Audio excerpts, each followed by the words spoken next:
సాగర్ గారు, మీలాంటి వాళ్ళు ఉన్నత విద్యావంతులు, మీలాంటి వాళ్ళు ఎవరినో ఇలాంటి దానికి ఒక ఇన్ఛార్జిగా పెట్టి ఏదో ఒక ప్రయత్నం చేయకపోతే, ఇప్పుడు రోజు చంద్రబాబు నాయుడు, రోజు లోకేష్ ఇదే పని మీద ఉండాలంటే కూడా కుదరదు. వాళ్ళ పనులు వాళ్ళకు ఉన్నాయి, పెట్టుబడులు, తిరగడాలు ఇవన్నీ.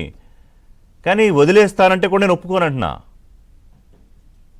అంటే ఋషి గారు, మీరు నా వర్డ్ ఇంటెన్సిటీని మీరు కానీ బాలకోటయ్య గారు కానీ అర్థం చేసుకోలేకపోయారు.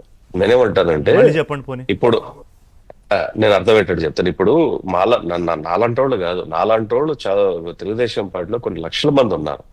ఎక్కడికక్కడ ఈ విషయాన్ని తిప్పకొట్టగలిగే కెపాసిటీ ఉన్నోళ్ళు ఉన్నారు, ఎక్కడికక్కడ దీన్ని అడ్డుకట్ట వేయగలిగే కెపాసిటీ ఉన్నారు. అయితే బజార్లో కుక్కల్లాగా చేయలేము అంటున్నా. అట్లా అక్కర్లేదు, బజార్లో కుక్కల్లాగా చేయలేము. అవి బజారు కుక్కలు మొరిగాయి కాబట్టి మనం కూడా ఇంటి పెంపుడు కుక్కలు. ఎవరు? మాలాంటోళ్ళు. ఇప్పుడు మీరు అన్నదే కాదు, మీరు అన్నదే ఓ రాయేస్తామా? ఇప్పుడు పిల్లాడు 4 కుక్కలు కరిచేయడానికి వస్తే కొడతామా కర్ర తీసుకుని, లేకపోతే చూస్తూ కూర్చుంటామా? That what I'm trying to say. ఇప్పుడు మేము ఇంటి కాపులాకు ఉన్నటువంటి కుక్కలు అంటాం తెలుగుదేశం పార్టీకి. మేము పోయి బజారు కుక్కల్లాగా గెజ్జి కుక్కలతో ఫైట్ చేయలేము. దానికి ఒక మార్గం ఉంటుంది. ఆ మార్గం ద్వారానే పోరాడుతూ ఉంటున్నాను నేను ఫైట్ చేయమని చెప్పట్లేదు.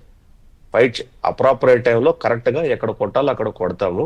బజార్ కుక్కల్లాగా గెజ్జి కుక్కలతో కొట్లాడాలంటే, గెజ్జి కుక్కతో ఇంటి కాపుల కుక్క మాట్లాడితే గెజ్జి కుక్కకును ఇంటి కుక్కకు కానీ ఒక స్ట్రింజెంట్ యాక్షన్స్. ఏమండి, ఇంతకుముందు మీ తెలుగుదేశం పార్టీలో మీ వాళ్ళు ఎవరన్నా ఒక పోస్ట్ పెడితే తీసుకెళ్లి లోపల ఇస్తేవారు కదండి, వయసుతో సంబంధం లేకుండా. ముసలాళ్ళు లేదు, ఆడవాళ్ళని లేదు. అంటున్నాను. ఇప్పుడు ఆ తేడా ప్రజలకి చూపించకపోతే ఆ ప్రభుత్వానికి ఈ ప్రభుత్వానికి ఏంటి తేడా నేను అంటున్నా. ఆ తేడా అంటే, ఆ కుక్కలతో గెజ్జి కుక్కలతో పోయి గెజ్జి అంటించుకోడు ఎవడు. ఆ గెజ్జి అంటించుకుంటే మమ్మల్ని ఎవడు దగ్గరకు చేరనేడు, ఎందుకంటే దీనికి గెజ్జి ఉంది అంటారు. కాబట్టి వాళ్లతో ఏ రకంగా హ్యాండిల్ చేయాలో ఆ రకంగానే హ్యాండిల్ చేస్తాం తప్ప ప్రజల్లో చెడ్డ పేరు తెచ్చుకోవడానికి ఏ రకంగానూ మేము సిద్ధంగానూ లేము. చట్టాన్ని అతిక్రమించడానికి ఏ రకంగానూ సిద్ధంగా లేదు. నోటి విరోచనాలు చేసే మాటలు మా పార్టీ, నాతో సహా మా పార్టీ నేతలు ఎవరు సిద్ధంగా లేరు.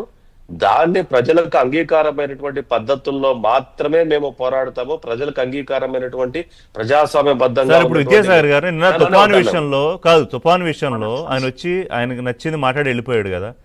ఎంతమంది రెస్పాండ్ అయ్యారు? ఒక మంత్రి కొల్లు రవీంద్ర రెస్పాండ్ అయ్యారు, ఇంకో ఆయన అనగాని సత్యప్రసాద్ ఎవరో రెస్పాండ్ అయ్యారు, బుద్ధా వెంకన్న రెస్పాండ్ అయ్యారు. అంటే మీరు 164 మంది ఉన్నారు, 3 పార్టీల మంది. అంటే ఒక దేశం మీద యుద్ధానికి వెళ్ళేంత సైన్యం ఉన్నారు. మీరు ముగ్గురు రెస్పాండ్ అవుతారా? ఇక్కడ ఇప్పుడు ఒక బాలకోటయ్య గారు మీరు కూడా రెస్పాండ్ అయ్యారు. తుఫాను మనిషి తీసుకురాగలడు అంటే మీరేం చెప్తారు?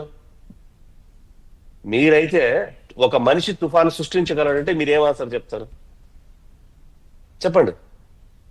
ఒక మనిషి తుఫాను సృష్టించలేడన్న వదిలేయండి. ఇప్పుడు కాదు, ప్రభుత్వం మోసం చేసింది, చంద్రబాబుకి రైతులంటే పడదు, లేకపోతే మోసం చేశాడు, భరోసా లేదు, బీమా లేదు, ఇవన్నీ మాట్లాడిపోయాడు కదా ఆయన. ఎనీవే టైం ఎక్కువ లేదు, కానీ నా పాయింట్ ఏంటంటే కనీసం రెస్పాండ్ అవ్వాల్సిన స్థాయిలో అవ్వట్లేదని నా అబ్జర్వేషన్ మీ దృష్టికి తీసుకొస్తున్నా అంతే. అంటే ఏమనిపిస్తుంది అంటే, ఒక ఇంటెన్సిటీ మీ దృష్టిలో తక్కువ అని అనిపించింది, నాకు అనిపించింది. కరెక్ట్ గా నేను తప్పులు పట్టాను దాన్ని. మీ ఇంటెన్సిటీ మీరు ఫీల్ అయి ఉండొచ్చు. అయితే ఒకవేళ అదేదైనా ఉంటే కరెక్ట్ చేసుకుంటాం.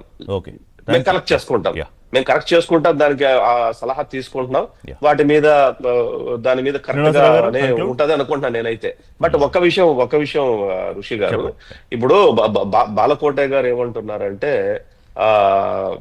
ఒక చంద్రబాబు నాయుడు గారు లేదంటే లోకేష్ గారు మిగతా వాళ్ళు వాటి మీద నేనేమంటానంటే, మా ప్రభుత్వం, ఆయన కూడా ప్రభుత్వంలో భాగమే. ఇప్పుడు ఆయనే మా పరాయవాడు కాదు. బాలకోటయ్య గారు కూడా మా మనిషే, మా పార్టీ మనిషి అయిపోయాడు.